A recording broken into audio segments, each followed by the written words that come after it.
여러분들과 내일 말씀 전하는데, 오늘은 산보다 큰 믿음이라고 하는 제목으로 말씀을 나누겠습니다. 여러분, 세계에서 가장 높은 산이 에베레스트 산입니다. 에베레스트 산. 영어로 에베레스트 산을 everlast라고 합니다. ever은 영원히, last는 지속된다, 이런 뜻이거든요.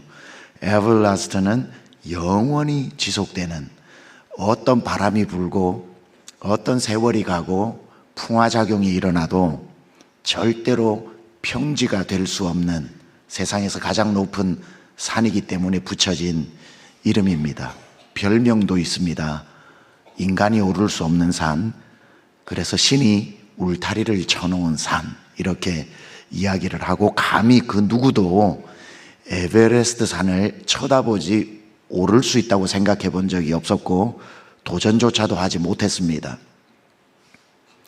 그런데 전 세계를 깜짝 놀라게 하는 사건이 1953년 5월 29일 영국에서 출발한 원정대가 에베레스트 산을 정복하게 됩니다. 두 사람이 정복을 하게 되는데, 영국의 원정대 에드먼드 힐러리 경이 셀파인 텐징 노르가이를 데리고 모든 세상을 경악시킬 만한 에베레스트 산을 정복하게 되죠. 그야말로 깜짝 놀랍니다. 어떻게 인간이 저 산을 정복할 수 있을까? 근데 많은 사람들이 모르는 한 가지는, 그가 정복한 날은 기억하지만 그로부터 정확히 2년 전에 에드먼드 힐러리는 거의 에베레스트 산 정상에 가까이 갔다가 실패하고 돌아서게 됩니다. 그러니까 그가 정복을 한 날은 두 번째 시도에서 정복을 하게 된 거죠. 2년 전에 그가 실패를 하고 에베레스트 산을 등지고 돌아가다가 다시 고개를 돌려 에베레스트 산을 보면서 했던 유명한 말이 있습니다. 주먹을 불끈 쥐면서 이렇게 에베레스트 산을 향해 얘기합니다. 산아, 내가 반드시 다시 돌아와 너를 정복하리라. 왠 줄 아니? 산인 너는 그대로이지만 나는 오늘도 자라나고 있기 때문이다, 이런 말을 해요. 에드먼드 힐러리는 정확히 산의 존재가 무엇인지를 알고 자기가 누구인지를 알았던 사람입니다. 산은 1인치도 자랄 수 없다는 것을 알았고, 나는 오늘도 자라고 있기 때문에 다시 오는 그날 너는 그대로이겠지만 나는 자라나 있을 것이라는 이야기를 하고, 2년 되던 날 역시 그는 그 산을 세상이 보란 듯이 정복을 하게 됩니다. Mountains, I will come and conquer you. 내가 다시 와서 너를 정복하리라. You know what? As a mountain you cannot grow, but as a human I can grow. 이런 말을 합니다. 다시 와서 너를 정복하리라. 산인 너는 그대로이겠지만 나는 오늘도 자라고 있다. 여러분, 우리 신앙생활을 첩첩산중이라고 합니다. 여러분, 문제를 넘으면 예기치 못한 또 더 큰 문제가 우리 앞에 버티고 있고, 왼쪽의 문제를 해결하면 오른쪽의 문제가 등장을 하고, 계속해서 우리는 산 넘어 산의 인생을 살아가고 그 문제들을 극복해 가야 하고, 이번 특세 기간을 시작하면서 갑자기 여러분 앞에 들이닥친 넘기 힘든 산들도 있을 겁니다. 눈앞이 깜깜하고 이거 어떻게 해결하고 어떻게 넘어가야 할지, 정말 여러분 애타는 심정으로 이 새벽 집회의 문을 두드린 분들도 계실 겁니다. 그 산에 한참 가운데 고립되어 계신 분도 있고, 겨우 한 문제 넘어섰는데 또 다른 문제가 기다렸다는 듯이 등장한 그 문제를 품고 있는 분도 있을 테고, 그런 겁니다. 그런데 여러분, 산을 넘는다고 그때부터 모든 세상이 평지가 되는 것은 아닙니다. 여러분, 살아보시니까 고3만 지나면은 인생의 평지가 올 줄 알았는데, 대학 들어가고 취업 준비해야죠. 취업을 하고 나면은 문제가 해결된 줄 알았는데 결혼해야죠.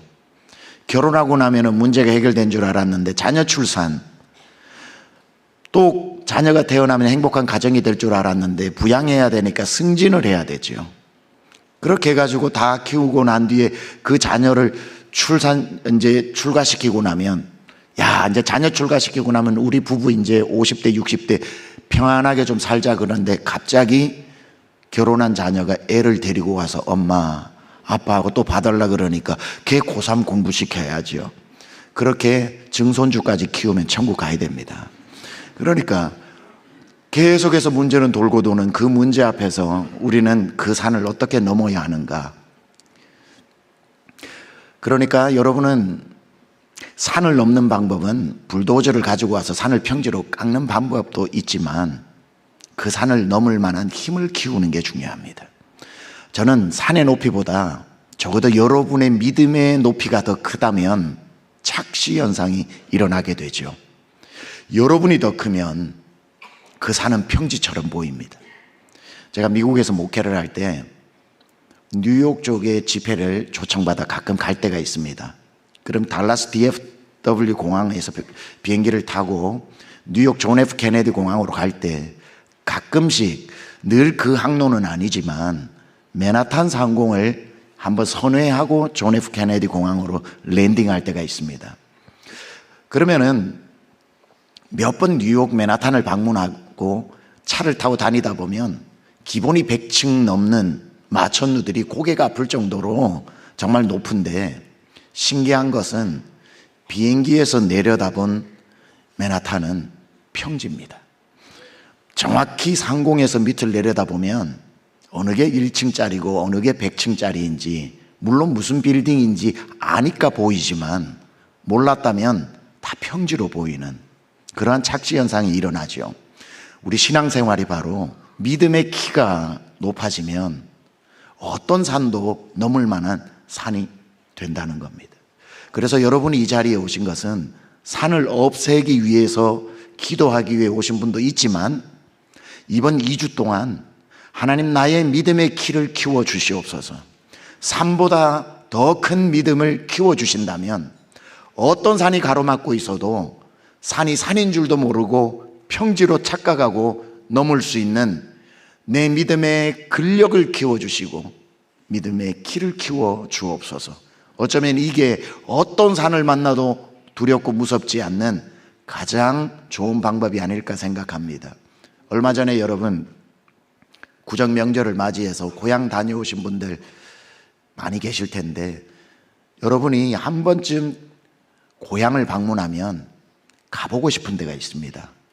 초등학교, 내가 졸업했던 초등학교를 가보고 싶은 마음이 있어요. 그래서 한 번쯤은 누구나 가봅니다. 어른이 되고 방문한 초등학교에 제일 먼저 놀라는 게 뭡니까? 운동장 사이즈에 놀라죠. 뭐라고 얘기합니까? 이렇게 작았던 거야 그러죠. 손바닥만큼 작아져 버린 운동장을 보고 놀라게 됩니다. 어릴 적 그 시절, 끝도 없이 이쪽에서 저쪽 끝까지 달려도 닿지 못했던 광활했던 운동장이 어른이 되고서야 보니까 손바닥만큼 작아져 있는 것을 보고 놀라게 됩니다. 근데 여러분, 그 운동장이 작아진 겁니까? 여러분이 큰 거죠. 내가 크고 보면 운동장은 작아 보이는 겁니다. 간 김에 뛰어놀던 놀이터를 가보다가 이마에 부딪히는 철봉을 보고 놀랍니다. 까치발을 들고 아무리 폴짝폴짝 뛰어도 손끝도 닿지 않던 높디 높았던 그 철봉이 어느새 내 머리에 툭 하고 부딪히는 순간 놀라면서 뭐라 그래요? 이렇게 낮았던 거야 그럽니다. 근데 그 철봉 1cm도 높아지지도 낮아지지도 않았습니다. 뭐가 큰 거죠? 여러분의 키가 큰 겁니다. 키가 크면 철봉도 낮아 보이고 다 오름직한 동산도, 높디 높은 산도 오름직한 동산이었다는 것을 알게 되는 거죠. 중요한 건 믿음의 키입니다. 여러분이 말씀을 읽고 하나님 앞에 기도하고 예배하는 사이에 믿음의 키가 점점 자라나면 넘지 못할 산이 없는 겁니다. 제가 여러분에게 정말 소개하고 싶은, 정말 인생의 산을 이렇게 넘는구나 하는 한 분을 소개해 보고 싶습니다. 우리 한국인들에게는 특히 미국에 이민 와서 사는 사람들에게는 전설적인 인물이 있습니다. 이제는 고인이 되신 고 강영우 박사님이라는 분이 계셔요. 그분은 경기도 양평군 서종면에서 태어나고 자랐습니다. 유복한 가정에서 자랐죠. 위로는 누나가 있고 밑으로는 두 동생을 두고 장남으로서 자랐는데 중학교 들어가던 해에 아버지가 돌아가시게 됩니다. 중학교 1학년, 2학년 때 아버지가 돌아가셨다는 것은 장남으로서 인생의 큰 산을 만난 거나 마찬가지입니다. 책임감이라고 해야 될까요? 그런데 그래도 어머니 밑에서 잘 자라는 어느 날 중학교 2학년 학교에서 축구를 하다가 친구가 찬 공이 얼굴을 때렸는데 별일이 없다 생각을 하고 집에 왔는데 며칠 지나면서 한쪽 눈이 점점 보이지 않기 시작을 합니다. 시간이 좀 더 지나자 한쪽 눈이 완전히 실명이 되고 맙니다. 너무나도 큰 산을 만난 거죠. 그래도 한쪽 눈을 보면서 살면 되지 하고 그렇게 극복을 하고 지나가는데 웬일인지 나머지 한쪽 눈도 흐려지기 시작합니다. 얼마 지나지 않아 나머지 한쪽 눈도 보이지 않아 완전히 실명이 됩니다. 중학교 2학년이 날아오는 공에 맞아 후천성 시각장애인이 됩니다. 평생 앞을 보지 못하고 살아야 하니 인생에 이만한 산을 만난 사람이 몇이나 되겠습니까? 그야말로 눈에 넣어도 아프지 않는 내 장남이 시각장애인이 되었다는 그 충격에 어머니가 바로 돌아가시게 됩니다. 아버지 잃은 지 얼마 지나지 않아 두 눈이 보이지 않는데 어머니가 돌아가십니다. 이 얼마나 큰 산을 만난 겁니까? 본의 아니게 몇 살 많은 누나가 엄마의 역할을 하면서 세 동생을 키웁니다. 학업을 포기하고 동생들을 부양하며 키우던 그 누나가 얼마나 힘들었겠습니까? 힘든 만큼 부모의 역할을 하던 누나도 과로사로 죽게 됩니다. 앞을 보지 못하는 형 오빠가 두 동생을 어떻게 키웁니까? 급기야 세 자녀는 뿔뿔이 흩어져 남의 집에 살게 됩니다. 강영우 학생은 고등학생이 되고 맹인학교에 입학하게 되죠. 유난히 꿈이 크고 점자 공부를 열심히 해서 공부를 하고 싶은 마음이 많았던 강영우 학생은 선생님이 말립니다. 그 당시 옛적이니까 네가 아무리 공부해도 대한민국 대학교에 시각장애인에게 교육을 시킬 수 있는 시설이 없다.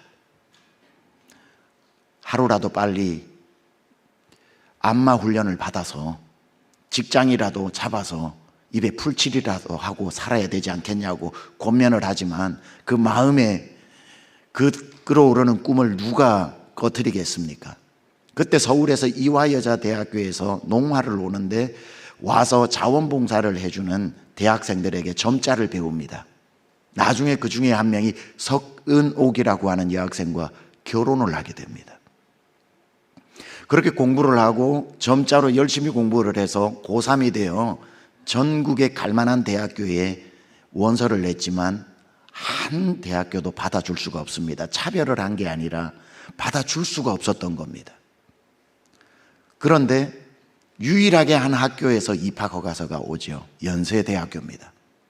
연세대학교에 들어가서 점자로 공부를 하는데 이분이 졸업을 할 때 차석으로 졸업을 합니다. 산을 하나하나 넘은 거죠. 그리고는 대한민국 최초 시각장애인으로서 미국 유학길에 오릅니다.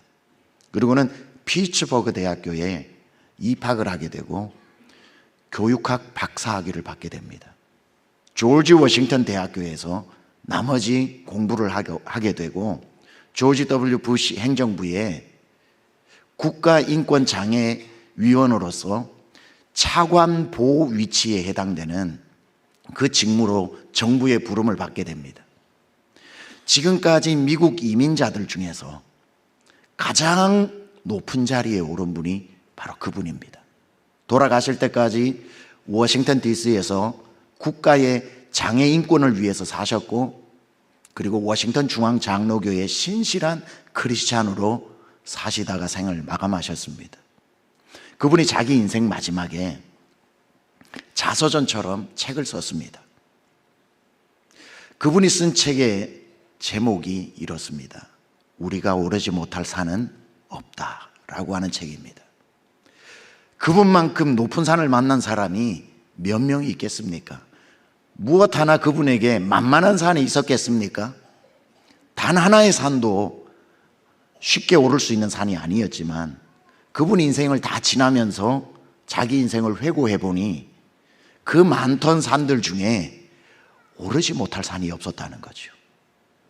그 책의 서문에 그는 로버트 슐러의 이야기를 담으면서 자기 인생을 이렇게 설명하고 있습니다. 나는 언제나 벼랑 끝에 서 있었다. 나는 언제나 벼랑 끝에 서서 하나님께 기도했다. 하나님 살려주세요. 하나님 살려주세요. 그렇게 하나님께 살려달라고 기도할 때마다 하나님은 날 살려주시지 않고 벼랑에서 밀어버리셨다. 살려달라는데 벼랑에서 밀어버린 하나님 앞에 절규하면서 나는 벼랑 끝으로 떨어졌고 그때야 비로소 내가 알게 되었다. 나에게 날개를 주셨다는 것을. 벼랑 끝에서 떨어지지 않고는 벼랑에 그저 서서 두려워 떨 때는 날 수 있는 날개가 있다는 것을 몰랐는데 하나님이 밀고 나서야 떨어지면서 팔을 허우적거리다 보니 내게 날개가 있다는 것을 알고 그때부터 나는 어디든지 날아오를 수 있었다. 비로소 내게 날개가 있다는 것을 알고 난 뒤에 그것은 더 이상 떨어지는 무서운 벼랑 끝이 아니라 어디든 날아갈 수 있는 창공이 없다. 날개를 펴서 날아다니는 새가 오르지 못할 산이 어디 있겠습니까? 날개짓을 하면서 내려다보는 산 중에 높은 산이 어디 있겠습니까?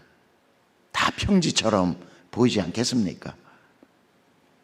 하나님이 우리에게 요구하시는 것이 산 앞에 서서 고개가 아플 정도로 이 산을 어떻게 넘어요? 왜 이렇게 내게 가혹하셔요? 왜 하나님 내가 잘 되는 꼴을 못 보셔요? 좀 내 앞에도 시온의 대로로 쫙 평지를 열어주시면 안 되나요? 그때 우리는 모르는 게 있습니다. 하나님은 우리에게 믿음이라는 날개를 주셨다는 것을. 믿음으로 걸어가면 오르지 못할 산이 없고 오르지 못할 즈음에는 하나님이 하나님의 손으로 나를 들어 하나님의 날개짓으로 얼마든지 넘게 하시는데 우리는 우리에게 그 날개가 있다는 것을 모를 때가 너무 많죠. 그저 넘어갈 수 있는 힘을 달라고 기도하지 않고 산이 평지가 될 때까지 하나님 원망하면서 서 있는 적이 더 많다는 거죠. 저와 여러분이 읽은 오늘 본문 하박국 3장 16절에서 19절까지의 내용에 하박국은 남유다의 선지자로서 하박국이 하나님으로부터 신탁의 메시지를 받을 때까지만 하더라도 북쪽에 바벨론이 쳐들어 내려오는 징조조차 보이지 않았습니다. 평안한 시절에 먼저 앞일을 보게 되는 끔찍한 환상과 하나님의 메시지를 듣게 되죠. 신흥 바벨론이 거친 말발굽 소리를 내며 조금 지나면 이 평안하고 오곡백과 무르익고 무화과나무 열매가 무성하고 포도나무의 열매가 주렁주렁하고 소와 양의 울음소리가 내 귀에 음악처럼 들리는 이 모든 것을 짓밟고 하나도 남김없이 뺏어가게 되는 끔찍한 날이 임하게 될 것이라는 메시지를 듣게 됩니다. 그때 그의 심정을 16절에 이렇게 표현하고 있죠. 내가 들었으므로 내 창자가 흔들리고 내 입술이 떨렸도다. 너무너무 무서워지는 겁니다. 남들은 아무것도 모르는데 저들의 논밭의 식물이 다 사라지고 포도나무가 다 빼앗기고 모든 소와 양들을 다 빼앗기고 빈 외양간이 되는 것을 하박국이 보고 난 뒤에 하나님 앞에 기도하는 겁니다. 하나님, 지금은 오곡백과가 무르익었지만 비록 무화과나무 열매가 무성치 못하고 포도나무 열매가 없으며 논밭에 식물이 없으며 외양간의 소가 없을지라도 하나님, 내가 있을 때만 찬양하는 사람이 아니라 내게 큰 산을 만난 듯이 다 사라져버리고 내게 남은 것이 하나도 없는 그 순간에도 내가 부르던 찬양을 멈추지 않게 하여 주옵소서.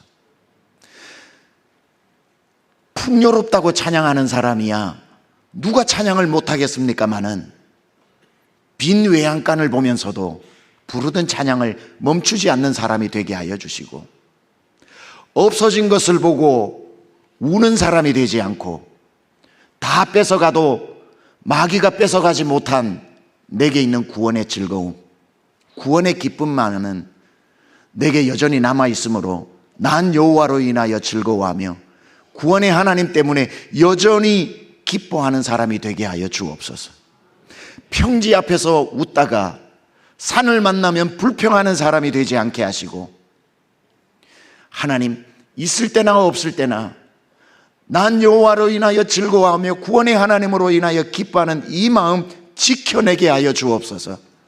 산도 평지처럼, 평지도 평지처럼 볼 줄 아는 믿음을 주옵소서. 그러면서 그가 마지막으로 기도한 게 19절입니다. 하나님이여, 나의 발을 저 사슴과 같게 하사 나로, 하나님이 나의 힘줄 되어 주셔서 저 산을 사슴처럼 뛰어다니게 하여 주옵소서. 여러분, 여기에 성지순례 다녀오신 분들 혹시 보셨을지 모르겠는데, 사해에서 마사다 지역이라는 곳으로 내려가다 보면 유대 광야를 지나게 됩니다. 그 유대 엔게디 광야라고 하는 그 광야는 아주, 그랜드 캐년은 적토가 많지만 거기에는 하얀색으로 돌들이 있고요, 거기에 협곡이 있고 높은 깎아지른 듯한 높은 돌산들이 즐비합니다. 병풍처럼 펼쳐져 있습니다. 그 돌산은 사람이 오를 수 없는 나무 한 그루 나지 않는 산입니다. 그 밑을 보다 보면 그랜드 캐년처럼 협곡으로 벼랑 끝이 아찔합니다. 버스를 타고 쭉 가다 보면 사람 한두 명이 갑자기 창문에 붙으면서 어머 저거 좀 봐, 어머 저거 좀 봐 하면서 희한한 광경을 보게 되는데, 보기만 해도 어지러워서 현기증이 날 정도의 높은 산, 누구라도 서면 굴러 떨어져서 정말 저 계곡으로 떨어질 만한 그 높은 곳에 산양들이 뛰어놀고 있습니다. 그걸 게디라고 그래요. 게디를 산양이라고 그러고, 그 엔게디 광야는 게디의 샘물이라는 뜻인데, 그 광야에 그 깎아지른 듯한 절벽에 딱 게디 몇 마리가 이렇게 지나가는 순례객들을 보면서 뭘 쳐다보냐고 하면서 마치 절벽이 아닌 평지에 서 있는 것처럼, 그걸 보는 사람이 아찔아찔해서 저거 떨어지면 죽는데 어떡하냐 하는데, 정작 당사자인 게디들은 아무렇지도 않게 우리를 쳐다보고 있는 신기한 장면. 그러다가 우리를 더 깜짝 놀라게 하는 것은 더 이상 우리에게 흥미가 없는지 갑자기 그 절벽을 평지처럼 훌쩍훌쩍 뛰어서 건너편으로 뛰어가 버리는 그 모습에 입이 다물어지지가 않죠. 아니, 우리는 서면 1분도 못 버티는 그 깎아지른 절벽을 그 사슴은 어떻게 평지처럼 있을 수 있을까? 사슴의 뒷 힘줄 때문에 그래요. 갈라진 발굽 때문에. 그 힘줄과 발굽이 그 벼랑 끝에서도 평지처럼 버텨내고 아무리 뛰어도 위험하지 않는, 그들에게는 산도 절벽도 아닌 하나의 평지일 뿐인 거죠. 그게 하박국과 이스라엘 사람들에게는 너무 익숙한 광경 아니겠습니까? 그러니 하박국이 그 이야기를 하는 겁니다. 오늘 19절 한 번만 띄워주시겠습니까? 주 여호와는 나의 힘이시라. 하나님, 평지에 오곡백가가 있어도, 아니 이것이 바벨론에게 다 빼앗겨 가서 우리가 큰 산을 만나도 하나님 내 믿음을 저 사슴과 같게 하사, 나의 발을 저 벼랑 끝에 서 있는 사슴과 같게 하사 나를 나의 높은 곳으로 다니게 하여 주옵소서. 무슨 기도를 하고 있는 겁니까? 하나님, 제 믿음의 근육도, 제 믿음의 발굽도 저 개디 사슴같이 하여 주셔서 평지도 평지처럼 뛰어다니게 하시고 산도 평지처럼 뛰어다니는 그 힘줄을 내게 주시옵소서. 그 힘줄은 곧 여호와는 나의 힘이시라. 하나님이 나의 힘줄이라는 고백인 거죠. 종합하면 이런 말입니다. 하나님, 지금 우리 이스라엘이 이렇게 평안해도 하나님 찬양하게 하시고, 바벨론이 와서 우리의 모든 것을 휩쓸어 간다 할지라도, 큰 산을 만나도 하나님 나의 힘줄 되어 주셔서 여전히 하나님을 찬양하게 하여 주셔서, 내 앞에 평지를 만나도 하나님 찬양, 산을 만나도 하나님 찬양할 수 있도록, 어떤 산을 만나도 훌쩍훌쩍 뛰어넘는 하나님의 힘줄을 내게 주옵소서. 주 여호와는 나의 힘이시라. 나로 저 사슴과 같이 하사 높은 곳을 평지처럼 뛰어다니게 하여 주옵소서. 이 믿음을 키워내야 한다는 겁니다. 여러분이 그 믿음 키우려고 이 자리, 이 새벽을 깨워 오신 겁니다. 그저 주문처럼 외워서 하나님 내 앞에 산을 없애달라고 기도만 할 것이 아니라, 하세요. 분명히 그 기도 효력이 있습니다. 하나님 그런 역사도 많이 하십니다. 내가 정말 진심을 다해 충분한 시간 동안 하나님 앞에 기도했는데, 눈을 떠보니 몇 날 며칠 40일 금식을 해도 기도를 마치고 나도 산이 없어지지 않는다면 응답되지 않은 게 아닙니다. 그때 감 잡아야 합니다. 산을 옮기시지 않고 산을 넘는 믿음을 주셨구나. 하나님이 산 옮기는 방식으로 이번에는 응답 안 하시고 산을 뛰어넘는 힘줄을 주시는 방법으로 응답하시는구나. 이번 2주 동안 산이 옮겨져서 해결받는 분도 많이 계실 겁니다.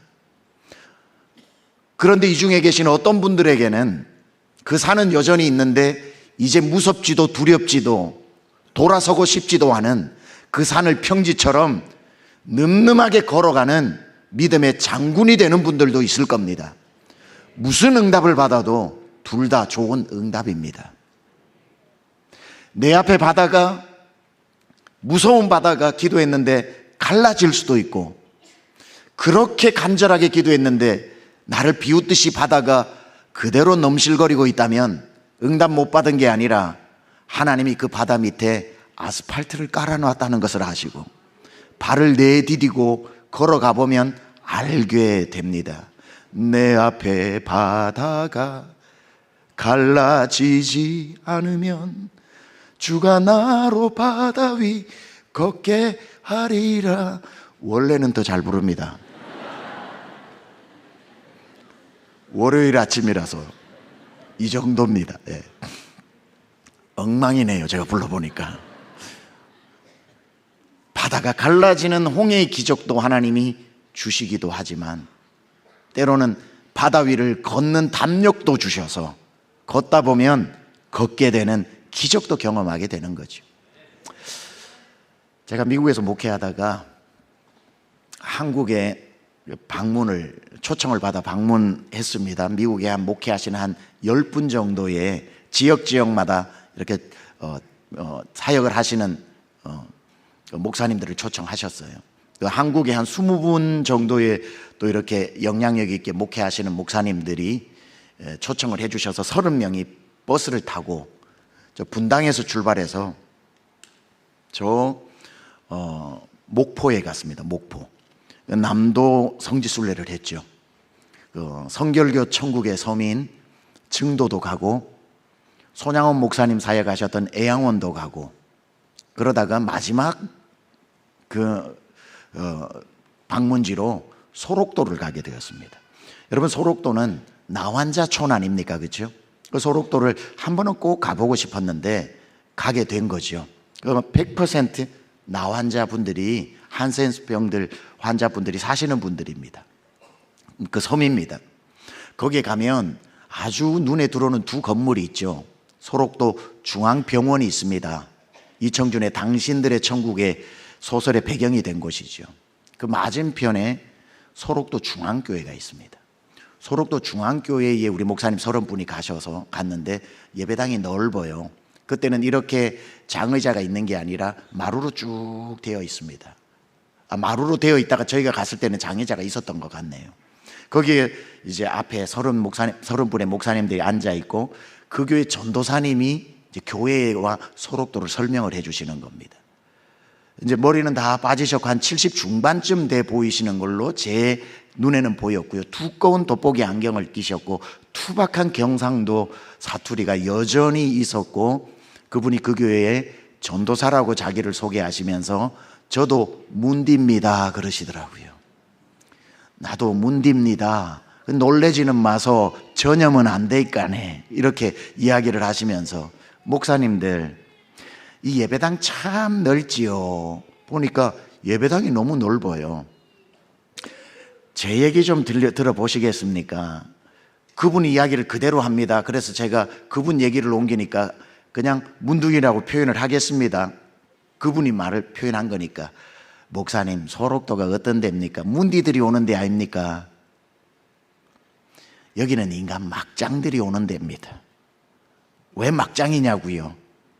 희한하죠. 이 문디병이 걸리면 한번 생각해 보소.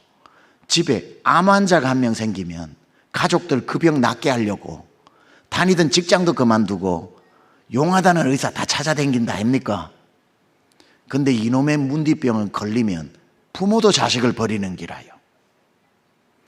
우리 교회 여집사님 하나는 20살 때 저 경상도 찾아왔는데 몸에 문디병이 생겨가지고 내 인생 끝났다고 엄마는 밖에서 울고 20살 딸은 방에서 울고 몇 날 며칠을 우는데 어느 날 밤에 부엌에서 무슨 이상한 소리가 나서 이게 무슨 소린가 하고 20살 처자가 부엌으로 가보니까 아버지가 딸 죽인다고 칼을 갈고 있더랍니다.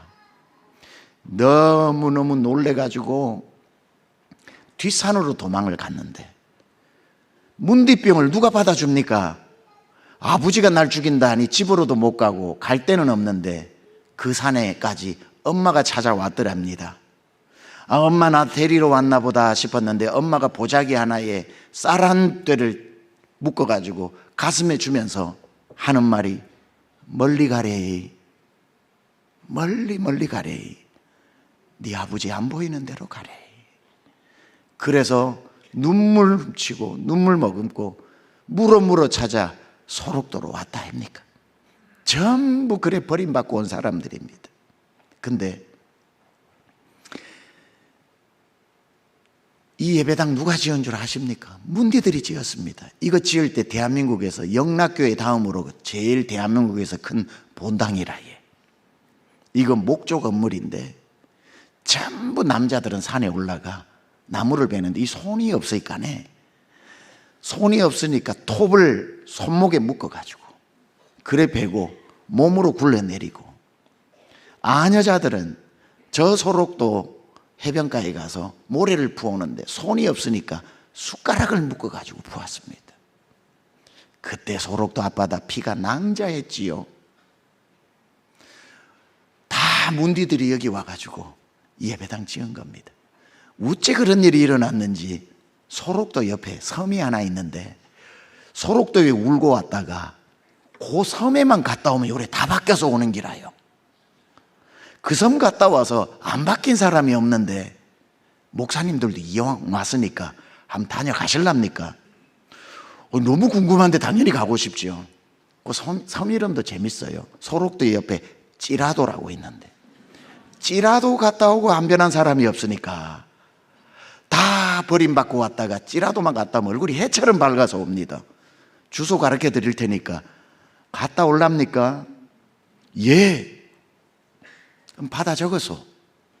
그래서 30명 목사님이 받아 적는데 하박국 그래. 하박국 3장 17절 그래. 죽고 나니까 하박국 3장 17절이에요. 그게 주소라.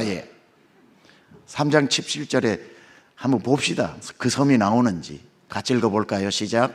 비록 무화과 나무가 무성하지 못하며 포도나무에 열매가 없으며 감람나무에 소출이 없으며 밭에 먹을 것이 없으며 우리의 양이 없으며 외양간에 소가 없을지라도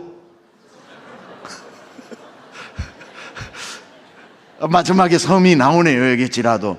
그분은 지라도라고 안 그러고 찌라도라고 그러더라고요. 여러분, 지금도 소록도 중앙교회 가면 찌라도라는 노래를 불러요. 악보도 있고 노래도 있어요. 찌라도라고 해놨습니다. 무슨 말입니까? 그분들이 부모에게 버림받고 왔다가 소록도에서 예수님 만나고 나니까 그 사람들이 이런 노래를 불렀다는 거예요. 내 평생 이 병이 나아 우리 고향으로 돌아가지 못할지라도 그리워하던 내 엄마 아버지 얼굴 한번 다시는 못 볼지라도 뛰어놀던 동네 친구들 내 살아생전 다시 못 볼지라도 이곳에 와서 더 좋은 예수님 만나고 더 좋은 천국, 고향보다 좋은 천국 만났으니 난 여호와로 인하여 즐거워하고 구원의 하나님으로 인하여 기뻐하리로다. 찌라도의 믿음이 생기더라는 거예요. 낫게 해주시면 감사하지만 하나님이 뜻이 있으셔서 낫지 않을지라도, 고향 가면 좋겠지만 내 죽을 때까지 고향 못 갈지라도, 보고 싶은 엄마 얼굴 한번 못 볼지라도 더 좋은 주님 만났으니 난 여호와로 인하여 즐거워하고 구원의 하나님으로 인하여 기뻐하리로다. 이 믿음을 누가 이겨요?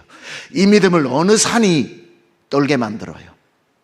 어느 산이 버틸 수 있겠어요?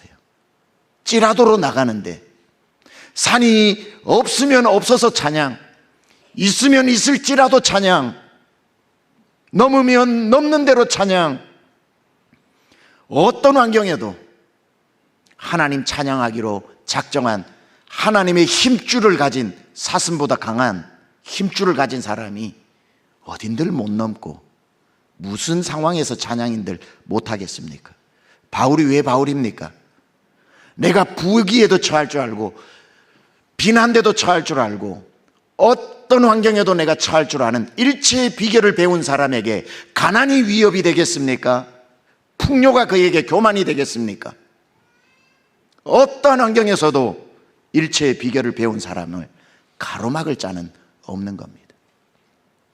여러분 앞에 큰 산이 가로막고 있을 때, 넘지 못할 산이 있을 때, 오늘 스가랴 4장 6절 7절에서 하나님이 하신 말씀, 스룹바벨이 예루살렘까지 5만 명을 데리고 1500km를 가야 하니까 벌벌벌 떨고 있으니까 가만 지켜보던 하나님이 기가 안 차서 스룹바벨의 귀를 붙잡고 얘기하죠.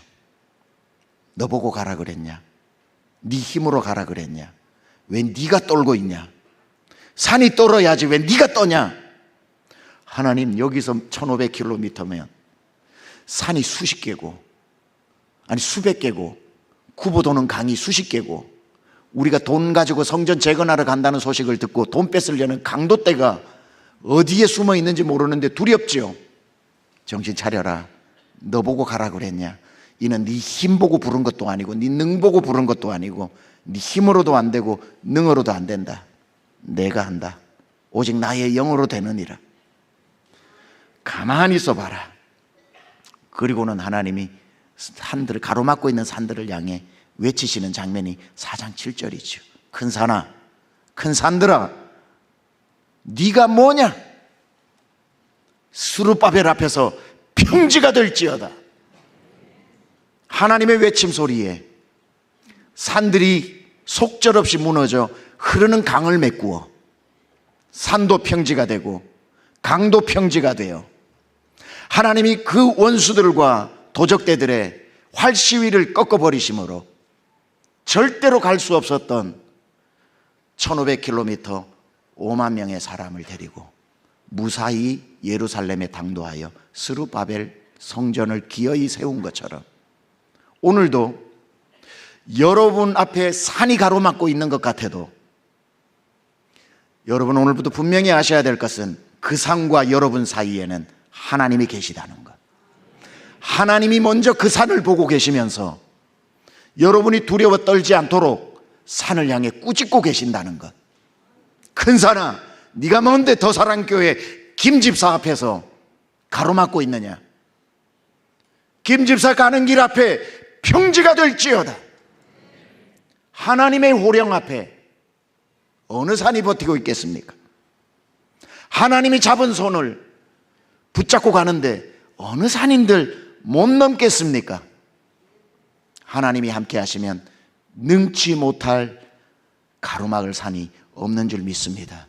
여러분만 믿음 가지고 문제의 산 앞에 떨지 않으면 기고만장하던 산이 내 앞에서 떨지 않은 사람이 한 명도 없었는데 왜 이 사람은 안 떨지 하다가 자기가 떱니다. 산이 떨다가 지진이 일어난 것처럼 무너져 평지가 될 것입니다. 하나님은 힘있고 능있는 분이십니다. 새벽에 더욱더 하나님의 능력의 손을 붙잡으시고 하나님의 힘을 여러분의 힘줄로 삼으시고 어떤 산도 평지처럼 뛰어넘는 여러분 되시기를 우리 주 예수 그리스도 이름으로 축원합니다. 하나님 아버지 감사합니다. 주님 앞에 더봄 특별 새벽기도 첫날 주 앞에 나와 엎드립니다. 하나님, 제 힘으로 넘을 산이 도대체 몇 개이겠습니까? 산 하나도 버거운 인생입니다. 그러나 지금까지 살아온 지난 날들 돌아보니 그 어렵던 산들도 다 넘어왔고 지나왔던 걸 보니 그때마다 하나님이 업고 오셨고 안고 오셨음이 분명합니다. 그래서 오늘도 하나님, 제 앞에 어떤 산이 가로막을지 모르지만 두렵지 않습니다. 내 앞에 바다가 갈라지지 않으면 하나님이 그 바다를 위를 걸을 담력도 주시고 용기도 주시고 그 길을 하나님이 직접 인도해 가실 것을 믿기 때문에 하나님, 믿음의 키를 키우게 하여 주시고 믿음의 담력을 키우게 하여 주시고 하나님, 찌라도의 믿음을 가지고 내가 떠는 것이 아니라 산이 떨게 하게 하시고 하나님, 오늘도 우리 더사랑 모든 식구들이 믿음의 키가 훌쩍 크는 시간 되게 하여 주옵소서. 예수님의 귀하신 이름으로 감사드리며 기도드려 싸움나이다. 아멘.